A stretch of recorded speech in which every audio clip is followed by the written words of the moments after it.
এখানে মাদকদ্রব্য নিয়ন্ত্রণ অধিদপ্তরকে আমরা অনেক বেশি শক্তিশালী করতে চাই। ডগ স্কোয়াড এবং তাদের কর্মকর্তাদের যারা ইন্সপেক্টর সাব ইন্সপেক্টর লেভেলের আছে তাদেরকে ট্রেনিং এবং তাদেরকে অস্ত্রে সজ্জিত করা, তাছাড়া ল্যাবরেটরি স্থাপন সহ তাদের আরো অনেক এখতিয়ার দেওয়া হয়েছে। এই কাঠামোগুলো আমাদেরকে এখন সাজাতে গেলে কিছু সময় লাগবে। এখন এখানে আর্থিক সংস্থানের বিষয়ও আছে, আর অস্ত্র হাতে দিলে তো হবে না, সেটার জন্য ট্রেনিংও দিতে হবে। ডগ স্কোয়াড আমরা করবো, কিন্তু ডগ স্কোয়াডের জন্য সংস্থান করা, ট্রেনিং দেয়া, ডগ স্কোয়াড বাহিনী রেডি করা অল্প কয়েকটা দিন সময় লাগবে।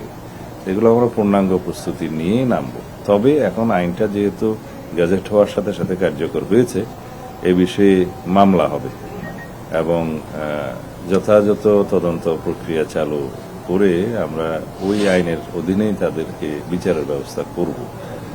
এগুলো ডিটারেন্ট হিসেবে কাজ করবে, যেহেতু আমরা একটা শক্তিশালী আইন প্রণয়ন করেছি। এটা নিজেই একটা ডিটারেন্ট হিসেবে কাজ করবে। তারপরেও বিচ্ছিন্ন কিছু ঘটনা যে হচ্ছে না তা নয়। আগে তো আইনটাই দুর্বল ছিল এবং অধিদপ্তরের কর্মকর্তারা বিনা অস্ত্রে অস্ত্রধারী মাদক ব্যবসায়ীদের সাথে যুদ্ধ করত, তাতে করে আমাদের অনেক অফিসাররা গুলিবিদ্ধ হয়েছে। এখন সেটা হবে না। তাছাড়া অন্যান্য বাহিনীও এই মাদকের বিরুদ্ধে ব্যবস্থা নিতে পারে, অভিযান করতে পারে, মামলা দায়ের করতে পারে, সেই ব্যবস্থা আছে, আগে থেকেই আছে। কিন্তু মামলাটা এখন হবে নতুন আইনের অধীনে, শক্তিশালী আইনের অধীনে। তা আশা করি আমরা মাদকের বিরুদ্ধে সর্বাত্মক অভিযান পরিচালনা করতে পারব এবং কিছুদিনের মধ্যেই আপনারা হয়তো পরিস্থিতির উন্নয়ন দেখতে পাবেন। আগে আইনি ভিত্তিটা দুর্বল ছিল, সেই জন্য হয়তো অনেক কিছু করা যায়নি। জুয়ার ক্ষেত্রেও একই বিষয়, আগে আইনি ভিত্তিটা দুর্বল ছিল, জুয়ার বিরুদ্ধে তেমন কার্যকর কোনো ব্যবস্থা করা হয়নি। আরো অন্যান্য যেগুলো আছে চাঁদাবাজি সহ অন্যান্য এই আইনগুলো আমরা সংস্কার করার চেষ্টা করতেছি।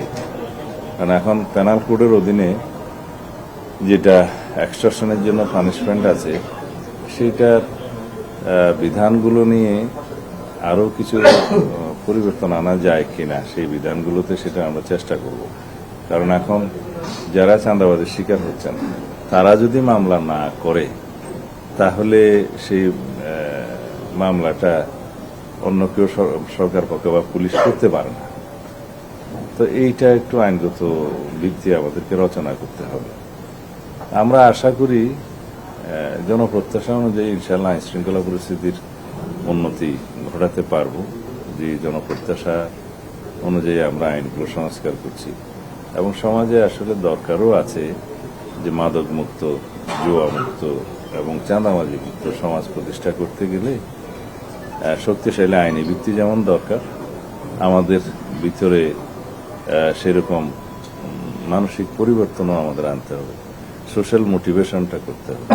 এই সোশ্যাল মোটিভেশনের কাজটা আপনারা জনসচেতনতা সৃষ্টি করেন, যাতে আমাদের যুব সমাজকে আমরা রক্ষা করতে পারি এবং এই দেশের ভবিষ্যৎ, এই যুব সমাজ, তাদেরকে অবশ্যই আমাদেরকে সুস্থ সবল এবং মানসিকভাবে শক্তিশালী করতে হবে। এটা সমন্বিত চেষ্টা।